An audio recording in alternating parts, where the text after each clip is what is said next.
This episode is brought to you by CVS. Whether it's starting the day with a vitamin or ending it with a skin routine, CVS is here to help you celebrate your wellness wins and save big.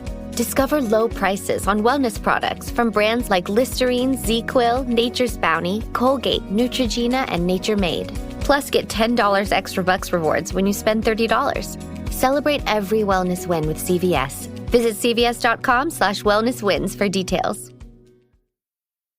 It's a Minimalist Monday edition of Optimal Living Daily, episode 2611, How Simplifying Your Home Can Teach You Who You Are, by Shawna Scafe of simpleonpurpose.ca. And I'm Justin Malik, your narrator. And I'll keep this intro nice and minimal, so let's get right to it and continue optimizing your life. How Simplifying Your Home Can Teach You Who You Are, by Shawna Scafe of simpleonpurpose.ca. There are a lot of views on what minimalism is. Some people think it is a disappointing form of depriving yourself of stuff and shopping and having things that you like. Some people think it is a stark, clear space where you live with this Zen approach to less is more, maybe even making the state of less as the superior option. We hear various approaches to how to be a minimalist, and the interesting thing we also hear is that it is life-changing for those who have brought it into their lives. No matter how you approach minimalism, you'll see that it changes almost everyone who starts and sticks it out for the long run. Every person has the space to define what minimalism looks like to them, but a general definition is letting go of the things you don't want, use, or find beautiful. I started out with this definition. In my case, it looked like letting go of craft supplies I'll never use, the oversupply of t-shirts I couldn't possibly wear in a reasonable time frame, the blouses that I wore to work because I had to have something professional, the cheesy home decor I bought to fill the space, the extra 7 mugs I actually didn't enjoy looking at, and the list goes on. Truckloads were taken from my home. But if you come to my home, you will see a kitchen with lots of appliances, a ton of Legos, lots of art supplies, and an ensuite full of makeup and face creams. I'm still a minimalist, but this is the stuff I loved the most and wanted to keep. I think I would now define minimalism as owning the things that support the life I want to live and the person I intend to be today. Can you already see the power of minimalism to change your life? It's important to reflect on where we start out. Before I decluttered, I had 1 or 2 of everything. I kept accumulating. Shopping was a form of entertainment. It was easy for me to spend money every time I was out. Things were a good deal, my rationale of choice. I could always rationalize that I needed it. Lord forbid I ever go without something. And most of all, it felt good to bring something new home. I never gave much thought about what I bought, and even less thought to what I kept in my home. Once it was in here, I just found a place for it, even if it was in the sea of boxes in the basement. It never occurred to me that I could just get rid of it. Then I had this dramatic moment where I suddenly realized I had permission to get rid of stuff. So I went to the basement and started the slow and emotional decluttering process. The reason it was emotional was that I was face to face with all these decisions about what would stay and what would go.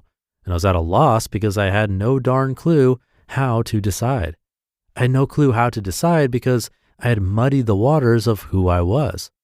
I was so out of touch with myself and what I liked and the life I longed for that I had no stable way to make decluttering decisions. I was surrounded by all this stuff I had brought into my home over the years, and I couldn't pull out my identity from these items in a sensible way. This was before Marie Kondo was hot on the scene, and I think her "does it spark joy" criteria would have saved me a lot of time and energy trying to make these elementary decisions. I've shared before that I had built up a lot of my adult life based on how I learned to define success from my upbringing and interpretation of the culture around me. The definition I had was both stunted and insatiable. It would never be enough. There would always be more to consume and buy and have. Yet it would never satisfy because it wasn't a full and life-giving concept that was rooted in the life I truly wanted. I'd already felt the discomfort of shifting into a new definition of a successful life, because I had left my career as an environmental health officer to be a stay-at-home mom to my 3 kids. But now, here I was spending hours sorting through boxes of my life, and I could see that this definition still wasn't expressed in a way that was really aligned with who I was and what I wanted. I still had never thought about who I was or what I wanted out of life. It was easy to purge the obvious things that didn't belong. They were broken or a bad purchase from a decade ago. It was harder to wade through the things I wanted to keep just in case, or it's worth something. Even harder to differentiate what would stay because maybe I'll actually do or wear or try or make this thing.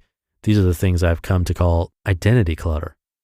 As I purged through my home, item by item, I came face to face with a lot of the ways I had mindlessly accumulated things. I had to sit with them and really start to find the separation of what this item was to me and who I was to me.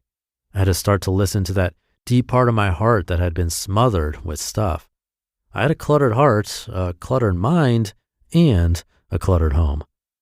Decluttering my home left me in tears from time to time as I was unearthing this sleeping part of me that longed to be vibrant and creative and passionate and unburdened.